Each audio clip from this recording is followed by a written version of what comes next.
thingSoC Grovey is an open-source modular platform for the Internet of Things that supports the widest selection of sensors and radios because you can mix and match clickboards and Grove boards all at the same time.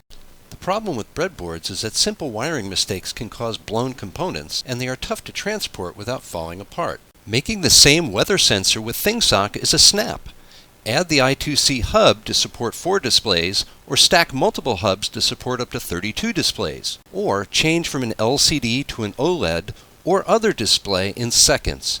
thingSoC is a complete product realization platform with all of the schematics, layouts, and 3D models available online for you to create your own products, including an enclosure. The thingSoC NeoLED board uses programmable logic to drive 512 color LEDs, and you can stack up to 8 of them to drive over 4,000 LEDs for complex installations. thingSoC boards also work with the Intel Edison or the Raspberry Pi or the Arduino using an adapter. Plug in a GSM, LoRa, M-Bus, Enocean, Bluetooth, or Wi-Fi radio to make your own connected device. thingSoC has been in development for 2 years, and now we need your help to move into production.